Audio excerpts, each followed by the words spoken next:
Just like that, we back. Yeah, man, we back. Hey, look, man, I had to rush here to get here on time for the show, man, because I was out with my son, man. We were playing a little basketball. Okay. And I got here just in time, man. So you was actually running ahead of schedule? You threw me off? No. I was on schedule. Yeah.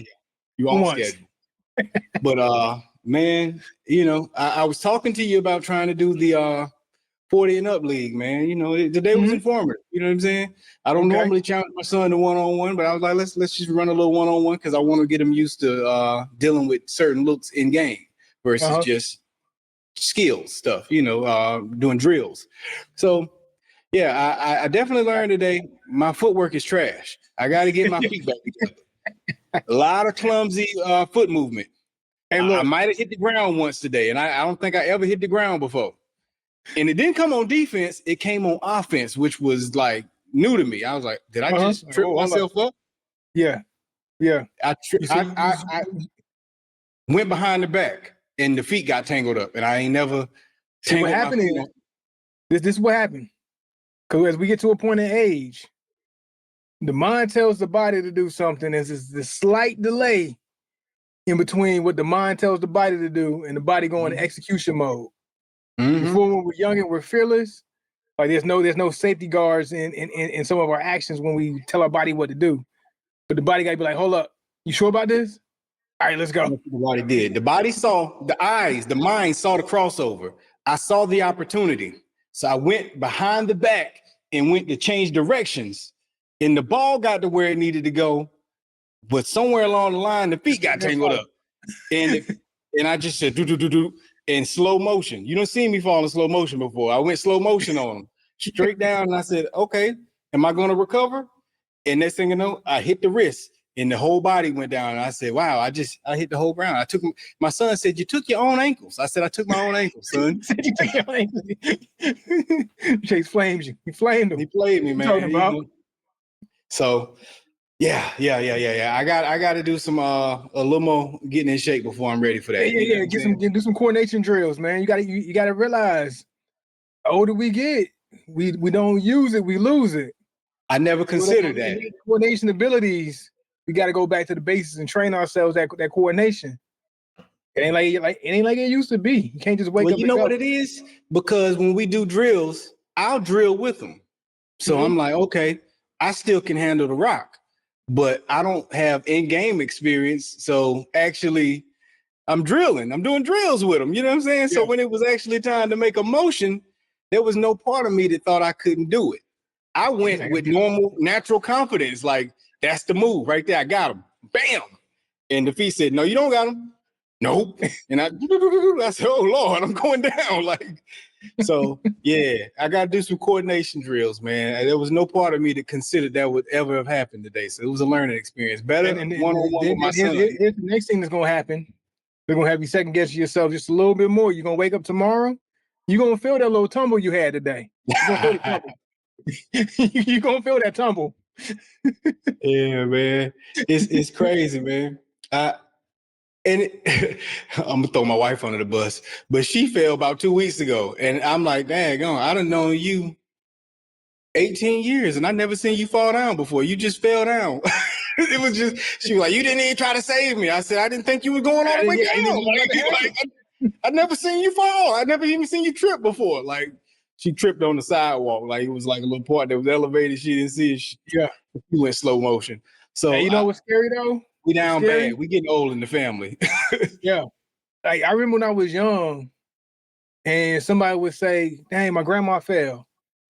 I'm like, okay, she fell. Get up. You know what I'm saying? Right. But when you get older, you realize, hey, falling is some of the most detrimental things that can happen to you in life. Yeah. A fall? Dangerous. You shouldn't fall? Dangerous. Yeah. It's my aunt, she up there now, and she in her 70s, and she fell recently, and whole shoulder just gone. She threw it, popped it out. She had to go, and she in a sling, and she ended up having to get surgery because it didn't heal right. Like, you tripped on something off the stairs or on the last step, and you fall. Yeah, that can be detrimental. We get to that point. It's the other day, and I thought it was over for me. I was like, I missed the bottom step and just went straight to the ground and wasn't anticipating that distance. Ooh, it got scary. I recovered. I was like, okay, I'm still cat nimble. Apparently, I'm not, but I thought I was. Cat nimble. But I felt all of this. You ever feel like your soul's starting to leave your body, but it come back in? Like you ever feel like something? Yeah. It comes back to have life was over. Like, yo, it's over. It's over. It's over. I'm good. I'm back. I'm here. The soul was like, hey, is it time to exit? Oh, we ain't exiting? All right, cool. He made it. So, man, I got to get ready, man. I'm going to have to do some stuff, man. But yeah, today was a learning experience for me, man. You know, you in the military, you know, you get to run around and do stuff all the time. So you know your limits, but I learned something about my limits. I know my limits. But hey, look, but because I know my limits, I do certain things on purpose because I'm like, hey, look, I got to make sure I'm able to keep the same, like a certain level of mobility that, hey, look, push come to shove, I know I can do this and I know what my body can and can't do. And whatever it can't do, I better shore it up the best I can. And that's good for you, man. Because me in my 40s, still thinking I got access to stuff I was doing in my 20s is naive of me. You know what I'm saying? Yeah. Hey, look, you got to test the waters every now and then. Like, can I do this? Hold on, let me see if I can do it. Can I do that? I remember it was like maybe like what 3-4 years ago. I was like, you know what? I haven't like really like jump in a while. Let me try to jump, just straight up jump, because I had no reason like to ever like just like do a straight up jump, like pull myself over stuff, climb on things, whatever, with all that stuff. But like just straight jumping, I actually had to think about how to like jump straight up and like touch the ceiling or something like that. You know what I'm saying? Like let me just jump real quick. My body's like stuttering real quick. Like, hold on, wait. Hold on, we doing this jumping thing? Like I'm talking like a good jump. Yeah. I know what you mean. Okay, actually, so I gotta work on this. I gotta like every now and then just jump. I still like jump when we was young, like when we was kids. You like, jump for everything.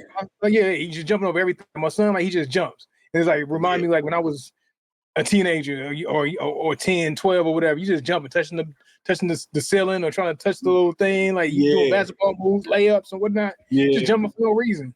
We watch him jump around like, hey, I used to do that. I ain't jumping in a minute. Let me see if I can just jump. Hey, bro, I occasionally jump though. I don't jump a lot, but I occasionally jump. And I actually thought to myself, I want to get them little boxes, man, you know, for jumping. I thought about that. With them old school shoes? Oh, I'm talking about box jumps. Okay. Yeah. What is it? What's the word? P word for the jumps, for the boxes, whatever they call. They're boxes that you stack up and they're different sizes depending on what you lean on. I used to do it all the time. I wanted to get them for him, but use it as an excuse for me to use them. Yeah, low key is for me, you know, but my excuse to buy it is, we bought it. Yeah, he needs to train, you know, so I want to do that, but I haven't done it yet. But that seed was planted last year. I started jumping last year just to see what I got.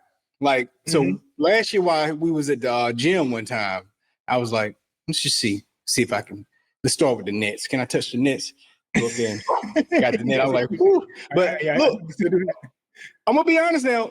Going back to my 20s, I've been scared of jumping for a long time because when me and you went to what was that? We went to the Ripley's. Like Ripley's back in the day. Ripley's, believe it or not, they had the jumping thing. We was up there jumping. My knees was burning so bad from that. And we was in our 20s, dog. We had to be about 26, 27 at the time. You know what I'm saying? So I knew my knees have been afraid to jump for a long time.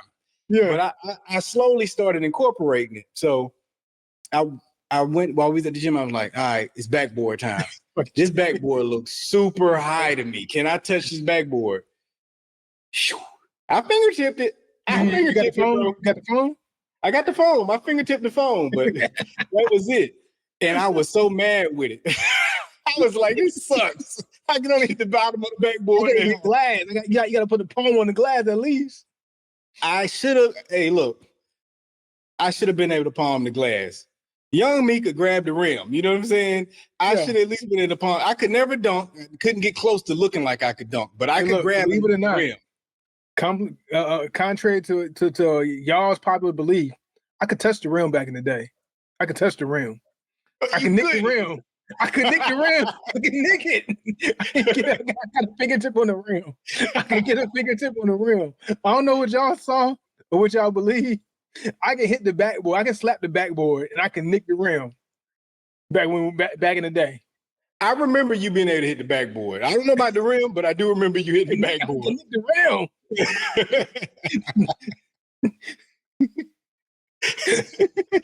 Them days, but think about it, bro. That's sad. And now we can't even come close. I know I ain't coming. I ain't touching the phone. I know I ain't touching the phone. Don't try. Like, you know, but that's my goal now. I kind of like want to see if I can get back to getting at least some fingertips on it instead of underneath the bottom of it, brushing up against it. Yeah. At least be able to touch, get up there and touch the board. Yeah. You know, I ain't got to get the palm on it. That's a bit much. Okay. You know what I'm saying? You gotta get those jumping shoes from back in the day. You used to get from the. They don't sell them anymore, do they? I seen somebody talking about that too. I seen somebody. Somebody had a video talking about the stuff back in the day. Oh, the young people was like, "What is that?" in the comments. But some people was like, "Everybody had those. You had to get them bunnies right." Some people said they had it, and they were like, "It worked." Now I never had them, D. I wanted them, but my parents wouldn't buy them for me, and I didn't spend the money on it. But I wanted those shoes bad. I had weights instead, like the 5-pound ankle weights, and I would use those. Weights. Yeah. Matter of fact, I did the ankle weights in a long time. I might have to go back to the ankle weights. Those used to have me feeling fast. That was nice. Give me some ankle weights. Don't do it now. Don't do it now, bro. Because your knees ain't gonna be. Yeah, you gonna tear a tendon or something, bro. I mean, Achilles. You gonna tear an Achilles, man. Don't do that. That's dangerous for you at this age, man. Hey, look, I'm enjoying the aging process, but at the same time, I'm trying to, you know what I'm saying, at least keep enough. Just gotta keep enough. Yeah, gotta keep enough. So how much you think you can recover at older age? Now you'll never get back to 100% of what you were in your prime. But if you diminish down about 75, 80, do you think you can bump it up 5-10%? Like if you had 85, maybe get to 90? Yeah, I think you can. Yeah. In terms of athleticism, not necessarily looking good physically, because there are people that can look in shape. Look good. Yeah. Look in shape and look good when they get older. But yeah, I think it's like as far as the physicality and the ability to do certain things like you used to back in your 20s. Yeah. And teens. I think you not strength though. Athleticism. About 90%. 90% with hard work though, like with like staying on it every day. Yeah, I mean, because like I see like my times when I know I have to do like something physical, and I take my time off, and I have like maintenance, like a baseline maintenance. But then when I do gotta ramp it up a little bit and get my agility back and make sure I'm able to do certain things, like to pass tests at certain scores and be able to do certain functions and certain physical demands or whatever. Like if I got a school I'm going to, and I know I have to like climb a rope or something like that. All right, let me at least get back to this so I can. I ain't gonna be what I was when I was 30. I ain't gonna be what I was when I was 25, but at least I can be 90% close to it. 90% close to it. Like I get out there and like do some sprints and stuff like that, and like some calisthenics and things like that, and you know what I'm saying, get those fast twitch muscles moving. They might not be as fast twitch as they was 20 years ago, but it gets to some variation of it, about 90% from it. Okay, it's good to know. I'll tell you this: in the moment when we were playing today, I didn't like my first step. Felt like my first step was way too slow. Yeah, I feel like like I would see the opening, but I don't feel like I was getting there quick enough. Yeah, you got to drill it though. You got to drill it, but that's what it takes. You got to drill it. It's the only way to get the body to start changing. Yeah, but yeah, man. So what it is. To the stars of the show today. I think we made them wait a little bit long enough so far to this point to know what we smoking. You see, I got that good ash right here. You do. Mine fell off already. That's a beautiful ash. Yeah, that is good. Yeah, I might be in those ash competitions. You looking like it? Drop. Drop. Now, hey, look, I am tempted to go ahead and dump this onto my ashtray. Now that I brought attention to it, I think I will before it becomes an issue. But what we smoking today, man? This is Perdomo Day. Oh, I'm a Colonel now. All right, I'll take it. What is that? What's your cigar right there? Oh shoot! Hold on, wait. Hold on, man. Hold on, wait. Hey, look. We keep it real. We keep it raw, man. Doggone it. The engineer blew the big reveal. We got it. Perdermo. There you go, man. Cause my stick dying anyway. I was trying to keep it alive. I could feel the death coming in it.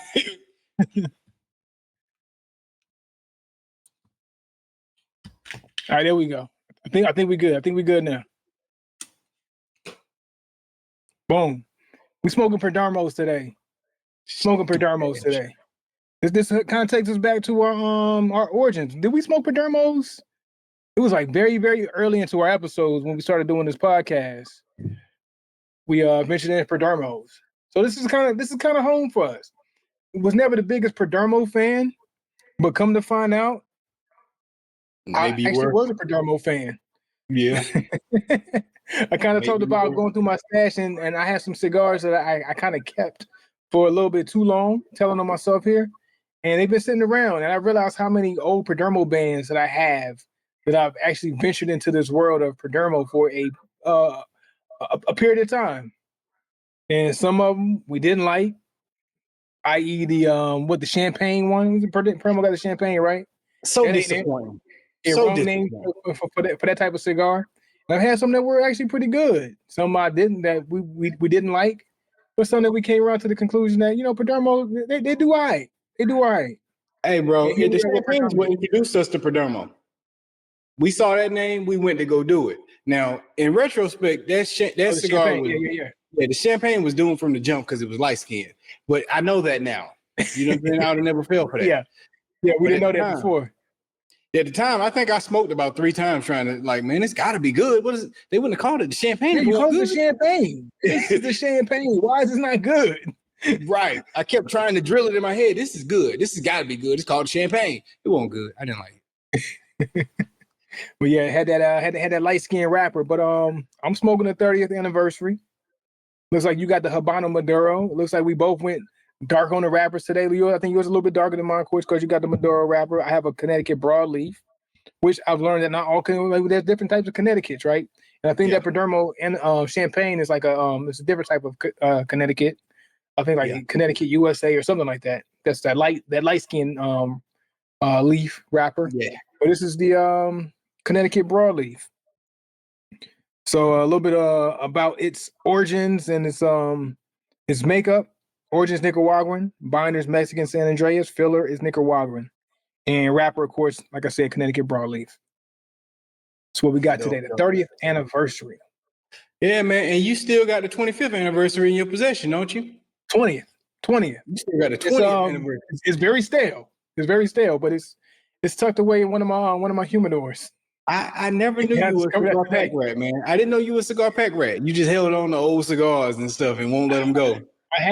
I have a lot of old cigars that I have been hoarding for a while. Why? I don't know. I have several different humidors, and the one particular humidor I went to today, I have a drawer. This one's like a 3-stack drawer, and I pulled out the bottom drawer. It has a lot of old cigars that's in there that has not been touched in almost over a decade, probably. Mold cigars? Is that what you said? Maybe mold, but okay. Okay. Crazy. All right, so let me get into mine. It's nostalgia. It definitely is that. So for me, I got the the Perdermo Habano Bourbon Barrel Aged Maduro, but I ain't about to write all that. So Perdermo Habano Maduro. That's what it is. It is Maduro wrapper, Nicaraguan origin, Nicaraguan binder, and filler. So that's what we got. Oh man, hey, look, my bad. I ruined the episode again. You got to forgive me. I was reading off the old one. Yeah, the Nick Rustica Drew Estate. So we wanted back to what we were doing. Wrapper is Maduro Nicaraguan, not Connecticut broadleaf. Let me make my corrections. Origin is still Nicaraguan. Binder and filler all Nicaraguan. All right, okay. We're clean. We're good to go. 30th anniversary. Cool. Yeah. And so far so good. I would say this though. When I first lit this cigar, the very first few notes that I got is very nostalgic from the our origin story when it comes to smoking cigars. It's really taking me back to those edge days, those Mm. Ashton and what was the other ones we used to smoke back in the Alec Bradley days, but done very well. It's nostalgic in a good way. All the good things about are nostalgic back in the days. What I got so far. Hey man, that's what it is, man. That's what you look for, man. I like a good nostalgic stick that takes me to a good place, man. You know. Yeah. Now, as long as it ain't taking me to bad places, you know, that's worth it. Yeah, man. So, speaking about taking things to a bad place, somebody's gonna be in a bad place for a couple of years. Segue. Okay. Segue. So Diddy finally got a sentencing. Yeah, he did. And what did they give him? They gave him what? How many months? 40 months? 50 months. They gave him a 50 piece. 50 piece. With Tom Serve, as I'm tracking, right? It should be. What was it, about a year? Yeah. It's been. Yeah. Has it been a year? Yeah. Close to it. Almost, probably. Yeah. Yeah. That's wow. It's been that long already. So 4 years and some change minus probably another year. So you got another 3 years left on the books. Yeah. Yeah. So based on time, if he good time served, he can get out, you know, about a year and a half, right? Where they normally give you 2 days. So, yeah, chop it down to a year and a half to 2 years, maybe take another year off. Yeah. Diddy will be free. Yeah. Free to slip in some more baby oil if he wanted to. Yeah. Slip into whatever he slips in his free time. Hey, look, I don't know how you feel about it. If you feel like it was just, did it fit the crime? Did it fit the I guess the idea of the things that Diddy could be guilty of? Or was it just to what they decided to convict him on, or what they actually tried him on? Because what they tried him on, I would change this, not necessarily what they tried him on, but what they actually presented in court. Because what they tried him on is two different things from what they tried him on versus what was actually presented in court. What they presented in court did not match what they decided what they wanted to try him on. Right. So my take on it is a very torn take. It's an understanding take, and then I'm understanding of both point of views, right? So for me, I say to myself, he could have potentially got up to 10 years for each charge he was being tried on. And in the sense that they only gave him 2, where it could have been 10 for each charge, in general, that's kind of fair. He could have got a potential of 10, got 2. Not a bad deal. Now you look at it from the point of view of, well, what they actually charged him with, the crime he was sentenced to, he received a sentencing on, was a crime that the average person would not do time for. You know, prostitution charge. And on top of that, it wasn't female prostitutes, which would have been, seems to have been just viewed a little harsher. It was male prostitutes. Yeah. So I don't think that the average citizen is going to do 2 years for having male prostitutes.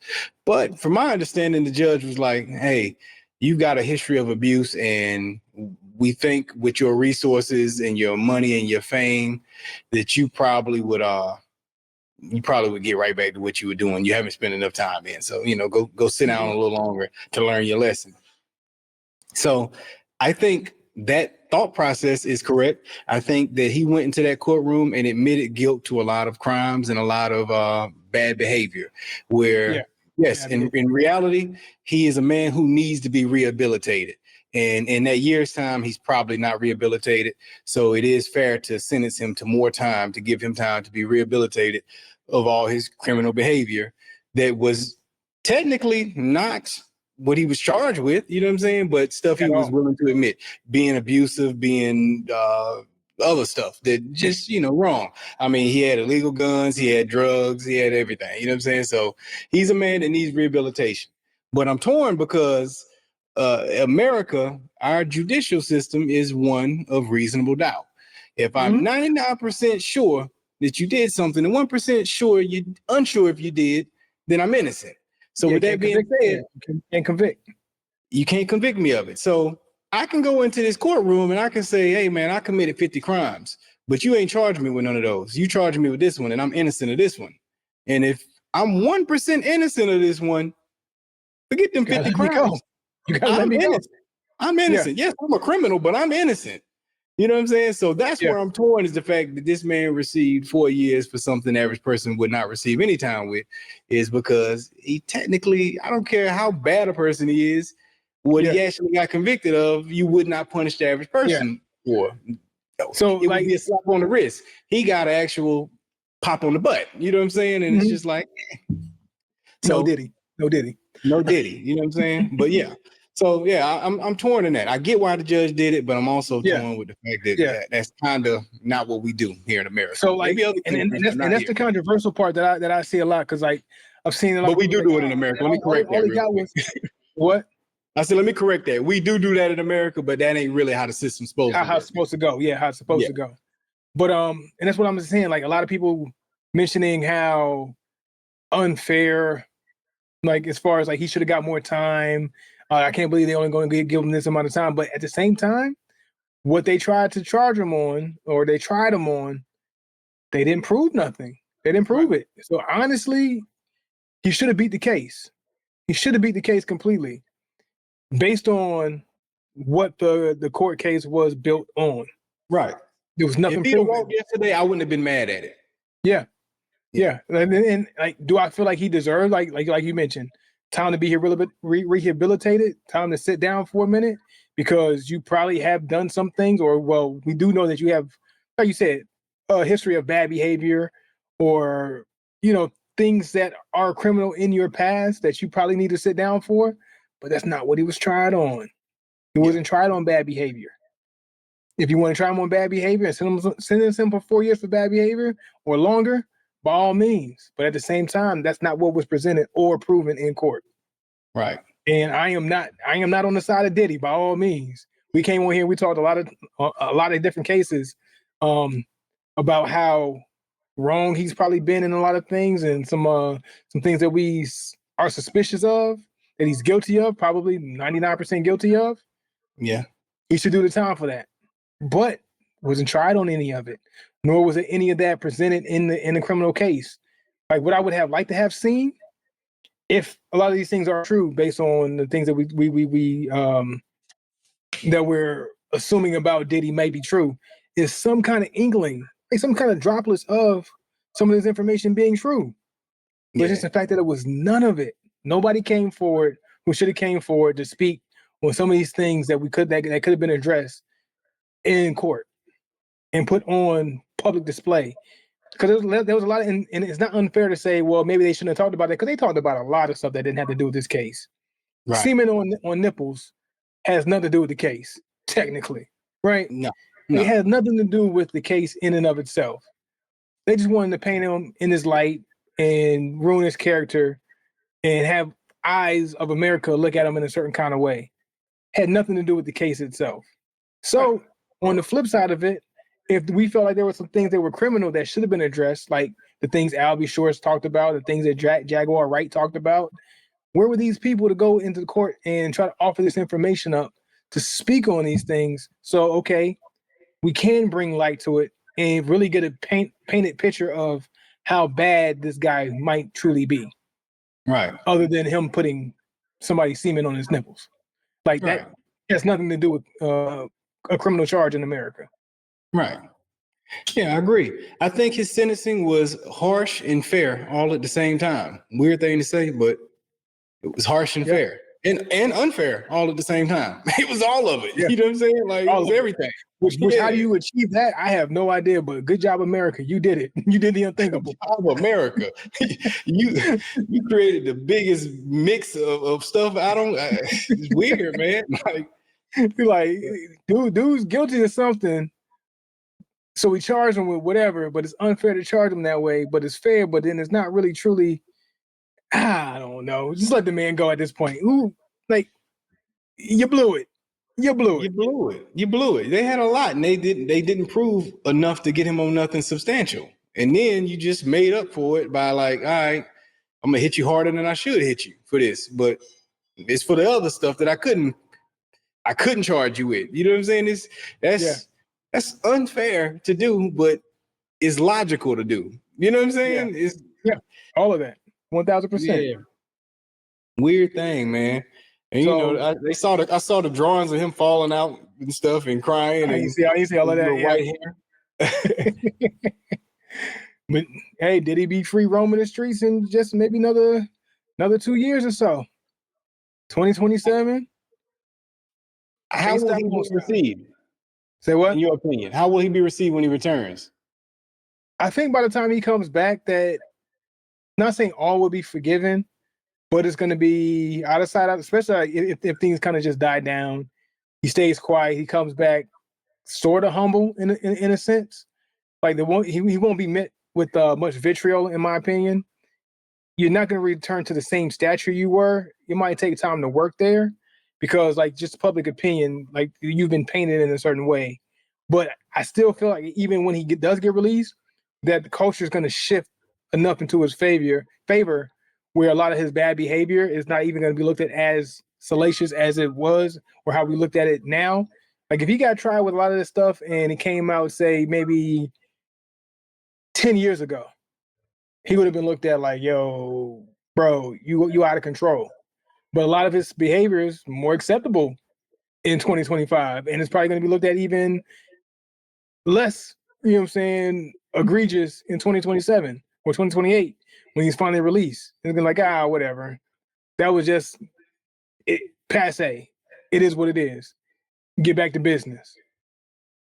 Okay. Now, with that being said, does he do people continue working with him, or what do you see happening with him? I think people go back to work with him. I think after a little bit of time, out of sight, out of mind, that slowly but surely he'll be able to reintegrate into business slowly. But I think it will come with still having to prove that I have some kind of influence in the world. And like I said, by the time he's released, that a lot of things that we looked at as egregious won't be looked at as egregious as it once was. If he would have got, like I said, if he would have got some of the stuff that came out in the 90s, some of the stuff would have came out in the 2000s, 2010s, early 2020, it would have been looked at a little bit different. But he gets released in 2027. I don't think that people are going to look at it as like, oh, that's as bad as it was. Because if you look at R. Kelly, even, I think a lot more people have been more forgiving of some of the things that we looked at with R. Kelly, and we were like, whoa, hands off in 2019. Yeah. R. Kelly, you can't play R. Kelly's music anymore, but now you hear more people talk, and you can even say the name R. Kelly in interviews. People were so afraid to mention his name, but now his name is easier to say. It comes off the tongue a little easier. And then some of the behavior that we looked at is like, oh my gosh. It's not looked at as bad. Ties are starting to change a little bit. I agree with that. And what I wonder with that is that just because, the further we get removed away from those, we have our feelings towards it aren't as what they used to be. Yeah. There go your boy right there. That's falling out. Oh, Lord, they got me. Oh, Lord. 4 more years. I got to do this for 4 more years. Yeah, Diddy.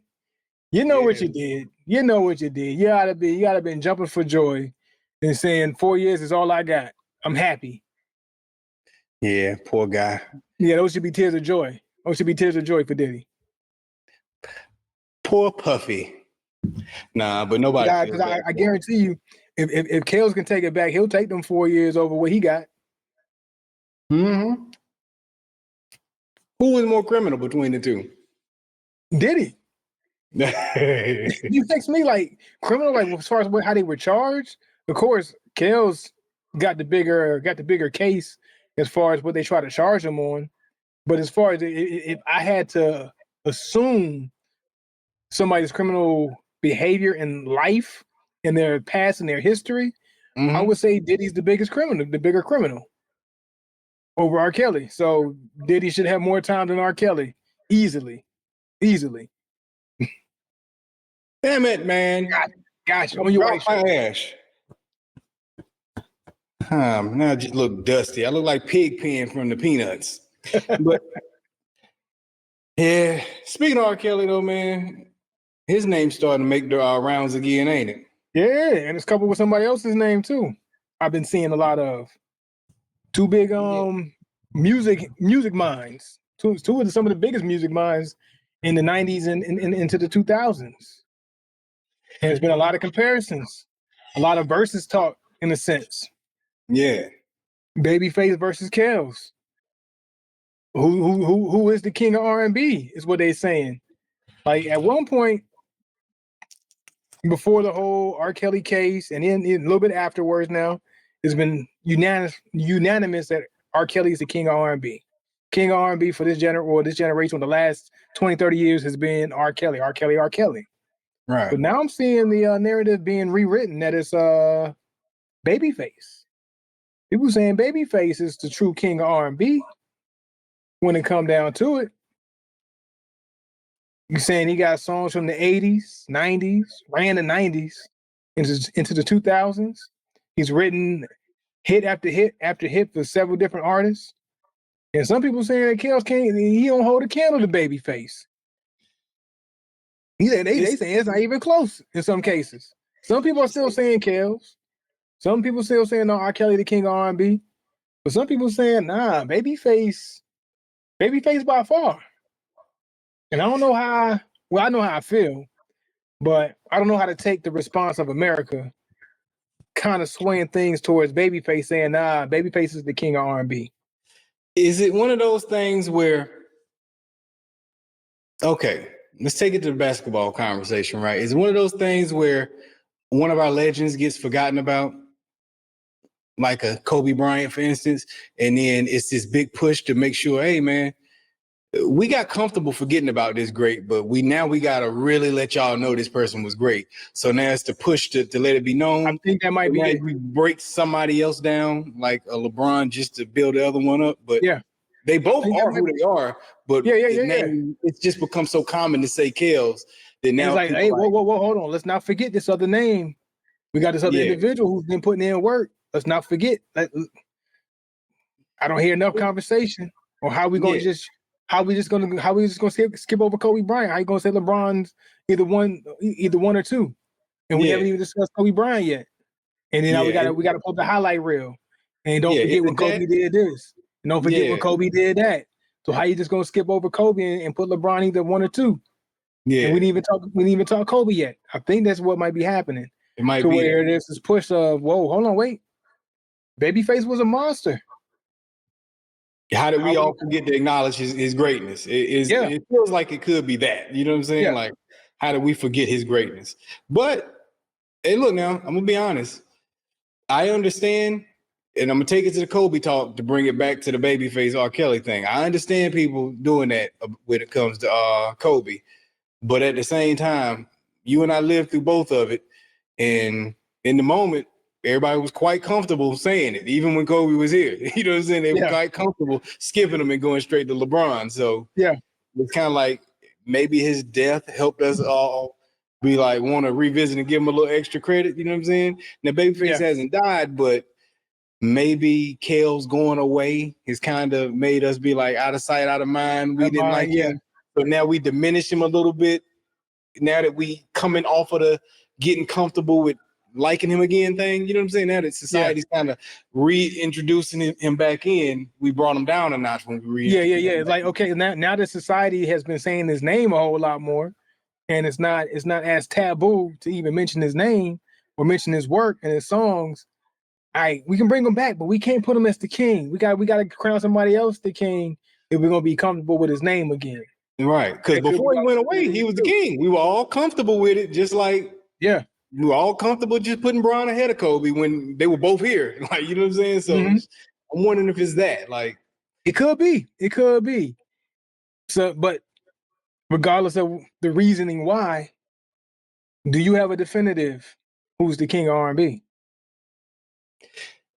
I do, but I will acknowledge that it's my own personal bias that I'm heavily influenced by, but props be to Babyface, but R. Kelly's, he's the king in my eyes. You know what I'm saying? Like, now, with that being said, I know Babyface's greatness. I know that. I acknowledge it. You know what I'm saying? Does Babyface probably even have more sales than R. Kelly?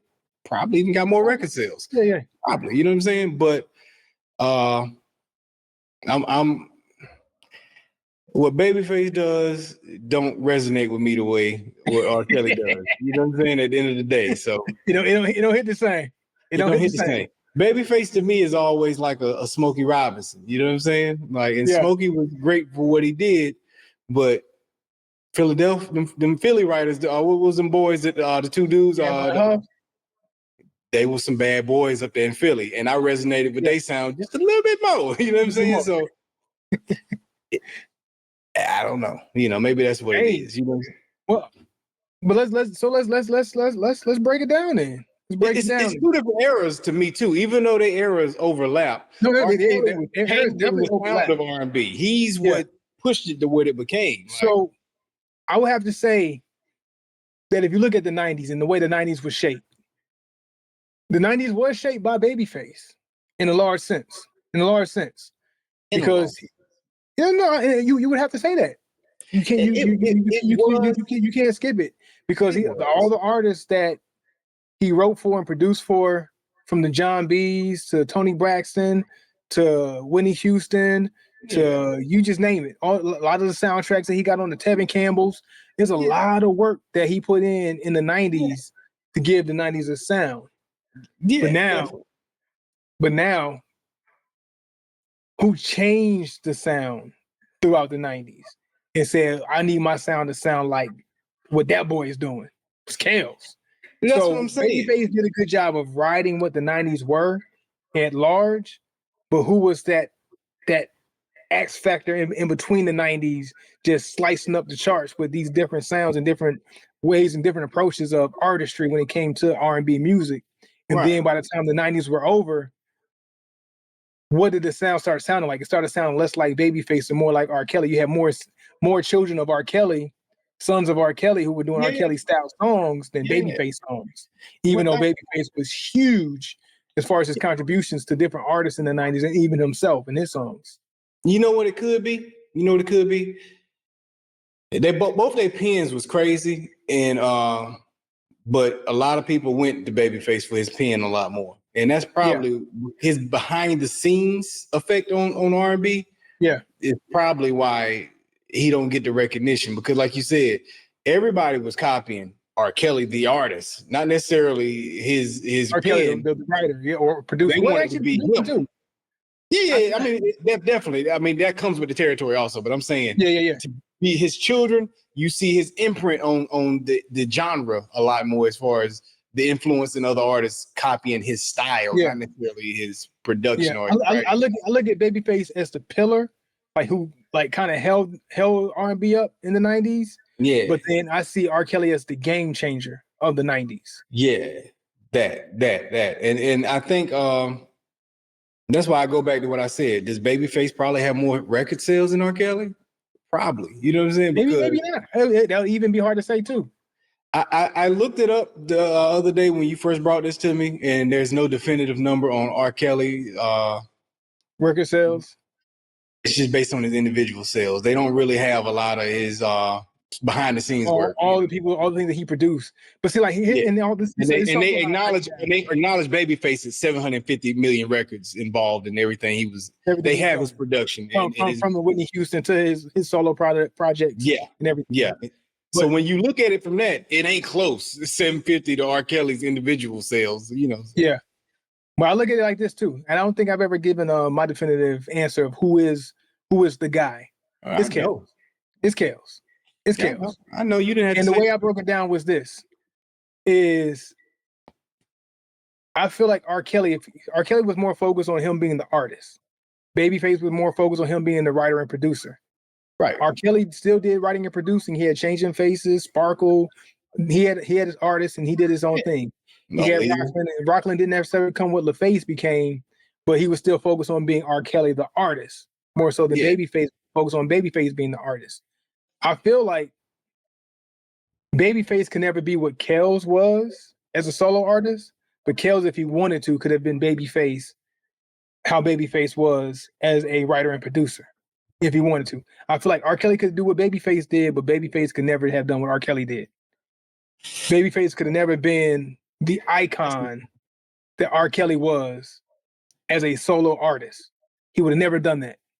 But R. Kelly, if he wanted to sit back and say, you know what, I'm gonna do more penning, I'm gonna do more writing and more producing and do the Babyface route, I think he would have excelled just as well as Babyface would have or did on that side of the coin than Babyface trying to excel in R. Kelly's lane, being on the stages as much as R. Kelly was. Not saying Babyface wasn't on the stage and performing and doing his own thing in his own solo projects, but he could have never did the TP2.com. But R. Kelly could have wrote a Shoot, Wait and Exhale soundtrack for Whitney Houston. He could have done that if he wanted to. But R. Kelly could have never, but Babyface could have never done Down Low. He could have never done Chocolate Factory. It would have never happened. I think, oh, gone, man. I really hate having this talk, man, because I feel like it's age bias. You know what I'm saying? Like, because I feel like somebody in their 50s is gonna be like, R. Kelly ain't got jack on Babyface. You know what I'm saying? But us in our 40s, like, nah, because R. Kelly's sound is the sound of our era. You know what I'm saying? Yeah. Babyface had a different sound, but it's more influenced by that 80s ballad sound. Yeah. You know what I'm saying? Yeah. And I think artistically, it's like I want to say that, like you, to make your point, I want to say Babyface sound doesn't translate as well, but it does in a pop sense. It just doesn't translate to urban. And we care about urban. We don't care about the pop sound. You know what I'm saying? We don't care about what's going to be or traditional R&B. I mean, I'm not saying we don't care about traditional R&B, but it rolled more in traditional R&B. But we do care about the traditional R&B plus the urban sense of it. It's the urban side of it. We care about the urban. We don't care about top 100. I don't care if your record ever make it on top 100 as long as it's number one on urban radio. You know What we playing in our car. But again, I would tell you this: outside of John B or a couple of songs here and there, Babyface ain't get that too much burn in my Honda Accord. But that Kales got a lot of burn in my Honda Accord. I know. But that's what I'm saying. Shoop was cool, but that was never gonna be our vibe. Like, you know what I'm saying? Like, it's just it didn't have enough edge on it. And I think that's what it comes down to, man. Babyface. I don't want to make this comparison because this comparison is gonna make it seem like, well, you saying Babyface is the winner, but it's literally like an Iverson versus Jordan type of thing. You know what I'm saying? Yes, we saw Jordan's influence on the game in general, but more people are Iverson's baby. Like, you know what I'm saying? He was the one that was the one we wanted to be. I didn't want to be Mike. I want to be Iverson. Like, you know what I'm saying? So but then that in itself is, look at one's greatness versus I hate to make that comparison because I'm shooting myself in the foot, showing my bias. Like, but it kind of feels like that a little bit. Like, that's why I said earlier when we kind of touched on the subject, I was like, I know how I feel. I don't know that I'm right to feel that way. I know I'm very biased. Like who had more number ones? I'm pretty sure Babyface had more number ones. I'm pretty sure he had way more number ones. Yeah. But honestly, if you look at this, who had better albums? R. Kelly had better albums. Yeah, and if we're talking solo artist to solo artist, I feel quite comfortable saying it ain't close in R. Kelly's favor. Yeah. And everybody should the general consensus should agree. You know what I'm saying? But we're not necessarily just talking about that. We have to talk about his contributions to music in general, because he was so much more than just a solo artist. And that's where it gets tricky for me, because it's like you say, that boy Face was something serious to the game. You know what I'm saying? Like, so. Oh yeah, he did work. He put in work, and he got a lot of iconic artists, a lot of their biggest hits. That's what I say. When I compare him to Smokey, that's what I'm getting at. Motown was the one doing the numbers, but you know. That Philly sound was something that touched me, though. You know what I'm saying? It's different. Like, do I take the Temptations or do I take the OJs? I take the OJs. I'm taking the OJs. I take the OJs. But did the OJs ever have a record like My Girl? I don't think so. Like, you know what I'm saying? Like, so. Yeah. But it's still Kels, hands down to me, mainly because R. Kelly could have done Babyface, but Babyface could have never done R. Kelly. It's Kels for me because when I hear the R&B artists, they say it's Kels. You know, so I gotta trust that. You know what I'm saying? I don't hear a lot of the R&B artists say it's Babyface. You know what I'm saying? Even saying Babyface. You're right about that. You're right about that. But I think they're looking at. I think a lot of the artists are looking at it from the who's the artist. That's the king of R&B. Yeah. And like you said, if we're just going off straight the artists themselves. Yeah. Not the producer. And even then, it's still kind of tough to really break that down, even if you're going to the producer as well. Yeah, because we have to acknowledge the fact that Kelly had the ability to be that. He showed it in glimpses, but that wasn't his focus. You know what I'm saying? So if he'd have chose to focus on that, he showed it in glimpses. He showed it and he did it. Them Changing Faces records was it. Isley Brothers albums was it. Yeah, I was about to go. He brought Ron back. You know what I'm saying? Like Ron had a whole second Charlie career. Charlie Wilson was it. Whole second career. Penny for Mike Jack. He was it. Yeah, Mike Jack. He's done that. But it's like, but you know what? I'm an artist too. I still gotta drop this this 12 play album. I still gotta do that for me. He could have gave any of these albums and a lot of these songs that he had on his albums to any artist and made them big artists too. Yeah. Just like Babyface did for John B. Yeah. But he was like, nah, I gotta knock out this Love Land, this Chocolate Factory. Yeah. He'll give us on the Joe. Be like, here, make that one of your biggest hits. There you go. All right, B2K, here you go. I got you. And that boy's dominance, Kels' dominance, we cannot forget. If you didn't live it, you might not know. But before there was a T-Pain dominating the radios in the 2000s, there was an R. Kelly on everybody's record. You know what I'm saying?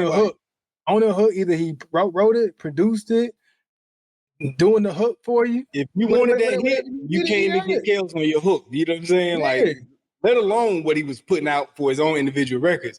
If what hook Babyface did that made somebody record? Name one. I'll wait.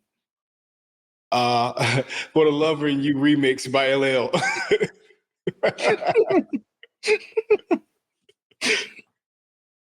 Okay. Bet. Yeah. But yeah, man. And then also look at the run. R. Kelly went almost to 2020 being relevant. It was a wicked run. Yeah. Babyface, you stop hearing Babyface as tough, like maybe what, 05? I can't name too much that he's done after 05. And maybe I might be talking big and I might, shoot myself in the foot or whatever, or like put my foot in my mouth is the actual word I want to use or term. But I can't remember anything too big after 2005. Can you say that for Kels? You absolutely can. Yeah. You absolutely can. Hey man, this is like I said, this is an uncomfortable talk for me, because I feel it's almost apples to oranges, or not even apples to oranges. Let's just go fruits and vegetables. It's almost fruits versus vegetables. You know what I'm saying? Yeah. But it is what it is, man. Babyface. This is I don't know how I want to make the comparison, but it's kind of like when you think about it, it's almost like a little. It's better than this, but it's similar to like the JD syndrome. You know what I'm saying? Like his solo stuff wasn't quite what his production stuff was. His production stuff was out of here. And he did well in his solo stuff, but it just went out of here. Yeah. It just went out of here like that. Yeah. It's a base hit. Yeah. I mean, don't get me wrong, Babyface still had his own solo hits, but I still don't think nothing beat Whip Appeal. You know what I'm saying? So like as far as just at that level, you know what I'm saying? Whip Appeal is the one you got Whip Appeal, but then you got all these other songs by Kels that just crush Whip Appeal easily. Yeah. Easily.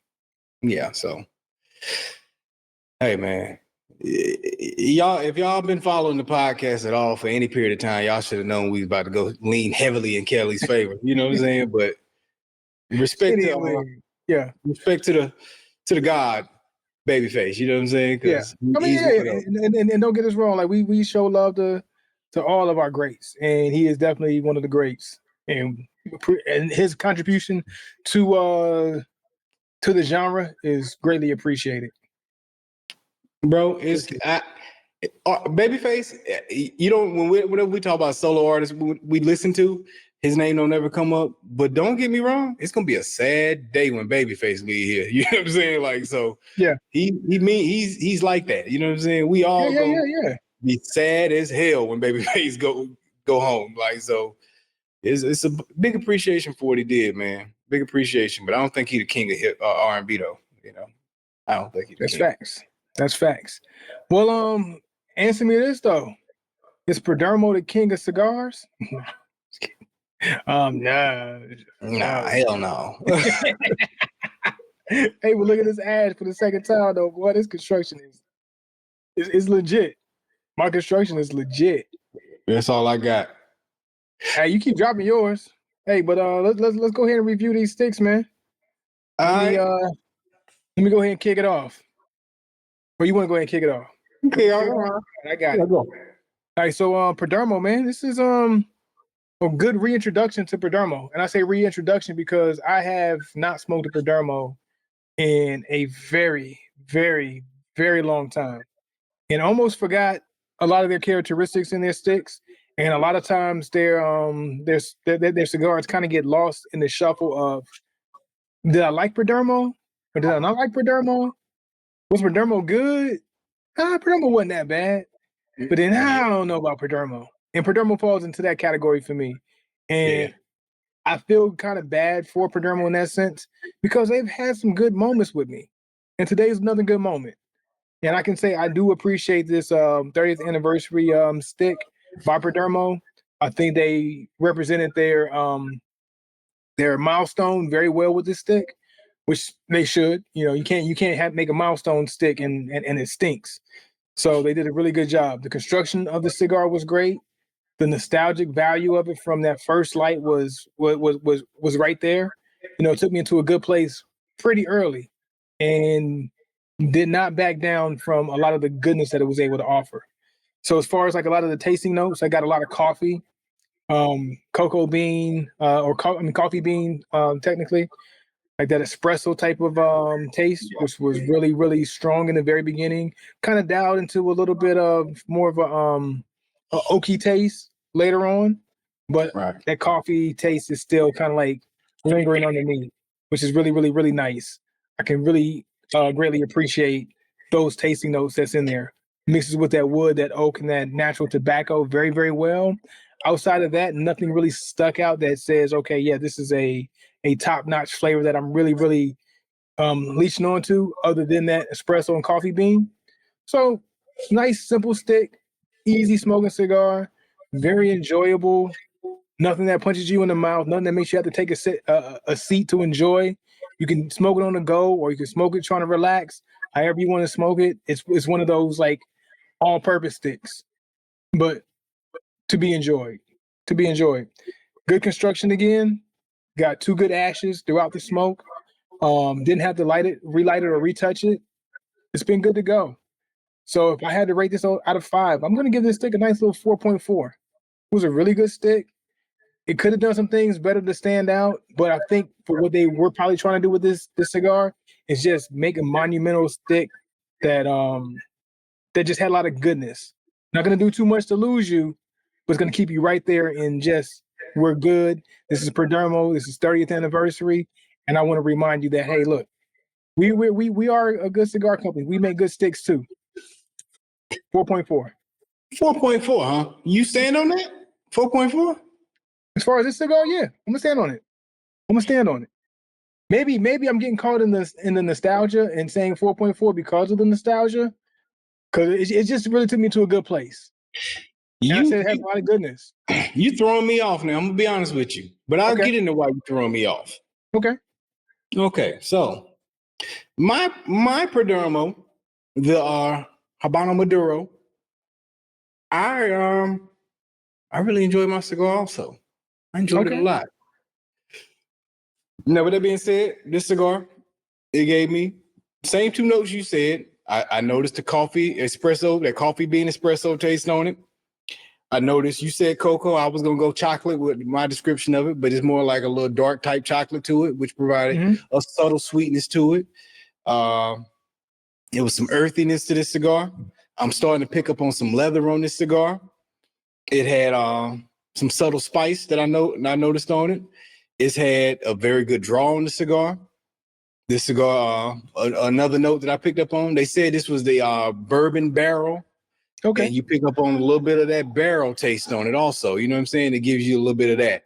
Some of that little woody barrel taste. You know what I'm saying? Almost a little smokiness that comes with it in a sense. And all of these notes was in here blended very well. My only gripe with the cigar was my burn was a little uneven throughout points of it. You know what I'm saying? So, that makes me question the construction a little bit, but overall, I don't even want to complain about it. I'm just pointing it out just to be a stickler. But in reality, this cigar gave me very Oliva V-esque